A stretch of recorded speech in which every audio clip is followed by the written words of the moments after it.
СДСМ пред изборите пред само една недела пред граѓаните ветуваше просечна плата од 30.000 денари, повисока минимална плата, нови вработувања, зголемување на пензиите и тоа не еднаш, туку 2 пати годишно. А веќе вчера пропагираше отпуштање во јавниот сектор, намалување на платите и кратење на пензиите. Ете, на ова предупредувавме, но за среќа, овој пат мнозинството на граѓани не поверуваа на лагите.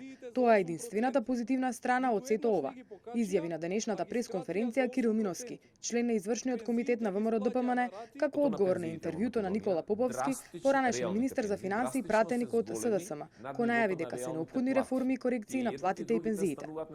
Миновски истакна дека мнозинството на граѓани се одлучи за нови работни места, а не за затварање на постоечките, реваншизам и бркање од работа. Тој се заблагодари на довербата што им ја дале и најави продолжување на политиките и мерките за отварање на нови 70.000 работни места. Кога тие беа на власт, ги скратија пензиите за 8%. Ниту еднаш не ги покачија, а ги скратија за 8%. Пензиите ги исплаќаа на рати во 3 групи во месецот. Пензиите постојано доцнеа. 200.000 граѓани беа избркани на улица и останаа без работно место, што значи дека 200.000 семејства беа оставени да живеат во сиромаштија и без средства за екзистенција.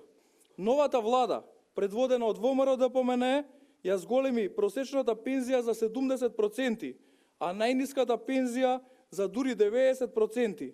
За разлика од СДСМ, ние нема да ги кратиме пензиите, туку како што ветивме во следните 4 години ќе ги зголемиме дополнително за 10,25%. Никола Поповски во интервју за Радио Слободна Европа зборува за потенцијални реформи кои предвидуваат рестрикција на вработените во администрацијата и намалување на платите и пензиите. Според него, ова се реформи кои треба да се направат, а најголеми жртви на тие реформи ќе бидат пензионерите. Вчера на интервјуто на Поповски реагираше Никола Тодоров, член на извршниот комитет на ВМРО-ДПМН, кој истакна дека ваквиот начин на владење е карактеристичен за СДСМ и затоа нема да дозволат СДСМ да формира влада.